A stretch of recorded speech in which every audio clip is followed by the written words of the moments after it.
I had been on YouTube for a few years before I actually saw any kind of growth. Any free time that I had after school, I would sit in my room and draw videos about being in school. And I had a rotation of friends that would sit on Skype and animate with me, since they were also trying to get into YouTube animation. But eventually, one by one, they would all get retreated into bigger friend groups with bigger YouTube animators and go on to do some crazy numbers on YouTube, which was fine, not something I was really salty about. I was proud of them. But I knew if I wanted to do the same on YouTube, it would probably not be given to me by a bigger creator. I wasn't some shy anime girl with a cute voice on YouTube. I wasn't handed collabs and friend requests from the odd ones out like 9 times before I even hit 10k. I sure as hell was not socially awkward. I talked about my experiences in foster care, and I talked about my experiences being a black guy at a predominantly white school. When I went to VidCon, it was usually by myself or with my dad. I rebranded my channel like 9 times, and only ever really found success when I removed all the color from the skin on my character. Sadly enough, it worked. It helped me get from my first 50 subscribers to my first 1,000 subscribers.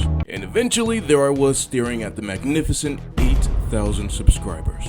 I knew I had to do something big to celebrate a special occasion like this. And what did every obnoxious fucking YouTuber do in 2016? They dyed their hair. Sounds like a pretty good idea to me, let's go. So there I was, one impulsive decision later, and I get a ping on my phone. Except this was not just any ping, bro. Because listen, are you listening? This was an email from one of my favorite YouTubers with over 1 million subscribers. I'm just looking at the email like there's no way this is like, I have to be being pranked right now. Okay, I'm gonna read the email to you guys, okay? It goes as follows. Hey True, it's Axel. I've got a question. Would you be interested in going to Playlist Live? I've got an extra industry badge. You can get into VIP panels, and it comes with access to the Creators Lounge and a content creator party. I was going to give it to my wife, but she'll be in LA on business, and I didn't want. Okay, let me calm down. He was basically inviting me to be treated like a big YouTuber for an entire weekend at a convention. And I get that I'm being like a little excitable, but you don't know what this means to me when I was a teenager. Everybody in this industry had ignored me, pretended like I didn't exist because I didn't fit the mold. And this random man who had no reason to do so, not only invited me to have one of the best weekends of my life, but has been consistently commenting positivity on my videos for the past few years. So this may have sounded like a super impulsive decision at the moment, but I decided I was 100% going to drive 3 hours to go. So I'm like, Dad, can we please go to this? What the hell happened to your hair? Next thing I know, me and my dad are taking a 3-hour road trip, and I'm going through a full range of emotions. Wait, am I gonna become famous on this trip?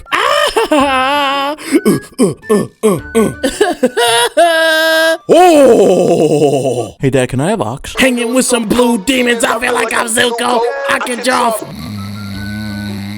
Stepping into the hotel that we registered at next to the convention was crazy. I had never seen anything so fancy. I'm like, Dad, we're definitely not in Kansas anymore. Son, your hair, seriously, you need to tell me what the fuck. And the room that we checked into was made by the gods. 2 king-size mattresses. My dad immediately used his to go to sleep, but me, on the other hand, I could not sleep. I'm in the room trying to figure out what outfit I'm gonna wear every single day of the convention, practicing my autograph in case I run into a fan, and going over my dance moves for the creator party. 3, 4. Yeah. So first day of the convention, I am ready to go. They have a restaurant in the building that the convention is being held at. So I go meet Axel for breakfast to pick up my pass. And we're chatting it up for a little bit, having a good time. Until he pulls out the most beautiful industry level badge. Alright, first order of business. We're obviously gonna go to the Creators Lounge. I really didn't want to go and have like a normal experience. The way I saw it, we can come back and do all that normal stuff any other year. As far as I was concerned, this was the last time I would ever get this kind of treatment. So after he gives me the badge, I'm walking around the convention and taking in the sights. I sit in on like a few panels, but I really did not know who anyone was, since most of my favorite YouTubers are animators and they only really go to VidCon. So I wrap up my last panel and I'm headed to the Creators Lounge, and these 2 beautiful women walk past me in bikinis. So as they're walking by me, I get a little curious, right? Because nobody else that I can see in this hallway is wearing any kind of swimwear. So I say, yo, where's the beach party? And I expected her to ignore me because I didn't mean to say it out loud. It just kind of slipped out. The blonde girl is like, are you lost? We can show you. Wait, is she actually serious right now? So she tells me to follow her. We walk down the hall and go through one of the sliding doors, and there is legitimately a pool party happening. And not just like a regular pool party.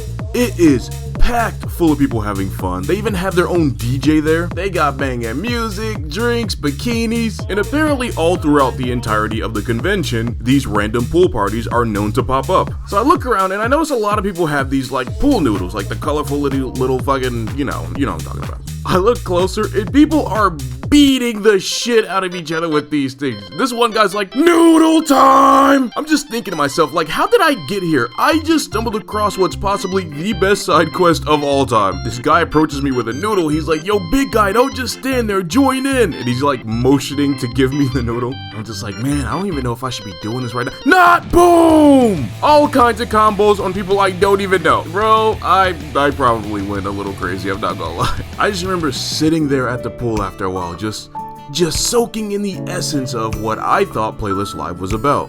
Then I remember, wait, Creators Lounge. So I immediately get up and run to the Creators Lounge, and it looked cool initially when I first arrived. They had couches and entertainment, and they had snacks, but realistically it was just a room full of people on their phones, which was a surprise, right? You got a room full of creators, some of them have millions of subscribers, and you're just on your phone instead of networking and scheduling collabs. I didn't want to stand there awkwardly in the doorway, so after seeing everybody on their phones, I pulled out my phone. Just then, I noticed one of the most lovable, non-black icons of black culture is in the room with me. Mr. fucking Timothy Delgado, oh my god! And if you don't know who this guy is, like where the fuck have you been the past 10 years? Because you definitely wasn't on YouTube during 2016. The Perfect Match, Dirty 30, Wild 'N Out, bro. If you don't know him from anything else, you have to know him from Wild 'N Out. I don't know, man, the guy was my hero, so I just thought to myself, I have to talk to this guy. It's fucking Timothy, bro. So eventually, I awkwardly sit next to him, and I'm just trying to find the courage to say anything, but my entire body is shaking. You are nothing. When you do speak to him, you have to remind yourself and remind him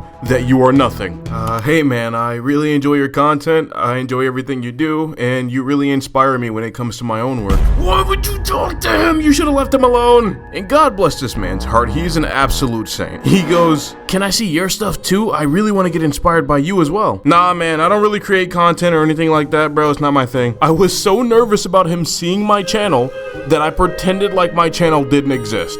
Afterwards, I got a selfie from him. He's actually the king celebrity at taking selfies, bro. I sat in the chair and eventually I'm like, yeah, nothing else is gonna happen. This is kind of weird and boring, so I just left. I went to a few panels hosted by creators I didn't know and then eventually just went to bed. Next day, I went to another pool party, met this girl who claimed she knew who I was, but the more I talked to her, the more I was certain she was actually just pretending. I was pretty sure it was just a badge she saw that made her think, let me pretend like I know who he is just in case he is somebody. I don't really have a problem with it, so I played along. After I left, I ended up going back to my hotel room and watching TV for the rest of the day. Cause I'm like, the main thing I'm here for is the creator party. You'll get to meet people with 1 million subscribers, network, and become one of them. If it's not the creator party, then I don't really care about it. So I wake up the next day, right? And I say the next day, but realistically, I stayed up most of the night and most of the early morning watching TV. So I don't wake up until around 6 p.m. I wake up, shower, put on my outfit, which was like unreleased merch for my channel that had my fucking character and channel name on it. I checked my phone to see what we're gonna get into tonight, and there was like nothing going on. My dad's like, there's a party going on. I feel like you should go to that. Might be fun. And since there's nothing else to do, I'm like, okay, I'll go, but I doubt it'll be as fun as like the creator party. Like I said, we need to meet those big YouTubers this weekend. I get to the party and it's pretty fucking lame. They've got like 12 people there. Some of them are talking, but nobody's really dancing. So we essentially have music playing for absolutely no reason.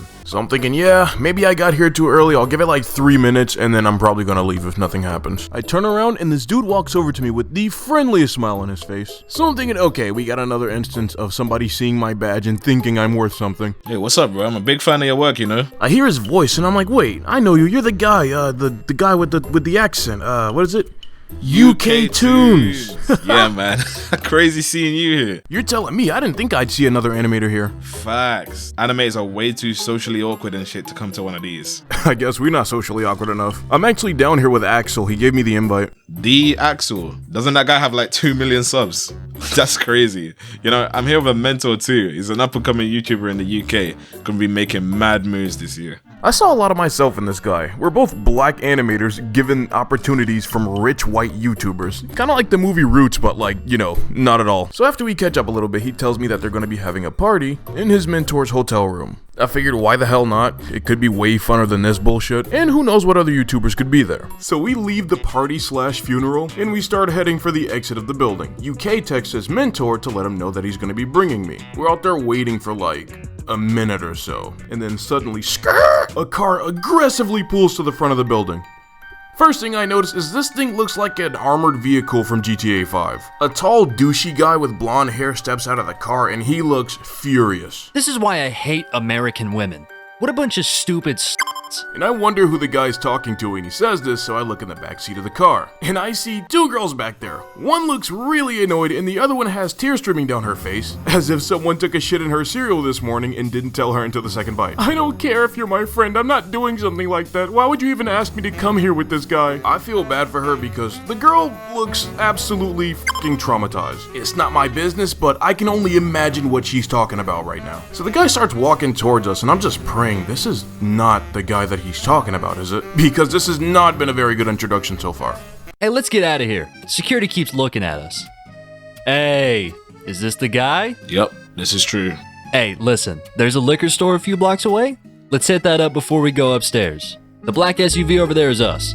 One thing that was absolutely certain is I am definitely not getting in that fucking truck. You have about a snowball's chance in hell of getting a guy like me to get into a truck like that with a girl who looks like that and is crying like that. I know a trap when I see one. This guy starts walking over to us, right? And I assume that UK and Big Shot knows them. Otherwise, what business would the guy have walking up to us? But that's not what happened. The guy starts off the conversation with god tier levels of disrespect. What the hell is going on with you three? And I'm just waiting for one of them to say something because I assume like I don't know this guy. Maybe you guys know him. I don't know what you guys did to that girl, but I'm gonna make sure she gets home because she needs help. Boy, if you don't get your white knight Prince Save a Karen looking ass out of here. He starts doing these big exaggerated movements while raising his voice to try and scare us or to look tough to everybody around. And at this point, I'm confused for several reasons. The main one being, the car door is open. So if the girls were actually in any danger or an uncomfortable situation, they could legit just get up and leave anytime they wanted to. I really didn't think they needed this fedora wearing toad to try and white knight the situation because how do we know they're going to be any more safe with you? I don't know why the girl is crying. You don't know why the girl is crying. Until she asks one of us for help, mind your business. And if you can't take me in a fight, watch your fucking mouth when you talk to me. And I guess Mr. Big Shot was on the same energy I was because he immediately got back in the guy's face. These dudes are having an entire screaming match right now. And as tough as the White Knight is talking, he ain't throwing no punches. So eventually Mr. Big Shot is like, hit me, please hit me. Please just hit me! Any nigga who was begging to get hurt, do not touch him. You do not want to see what happens when that guy finally cracks. Trying to de-escalate the situation without looking like a bitch, he turns to the girls and says, do you guys want to get out of the car?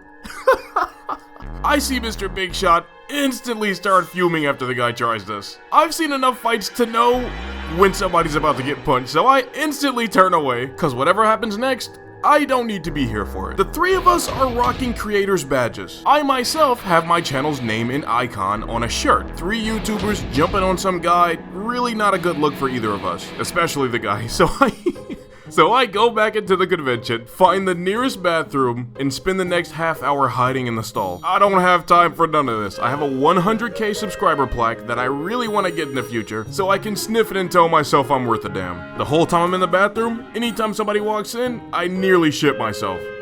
Which I guess is good because I was already in the bathroom. I make it back to my hotel room and I am exhausted, so I go to bed. Oh, and the very next night I made it to the party full of big YouTubers. But that story definitely deserves its own video.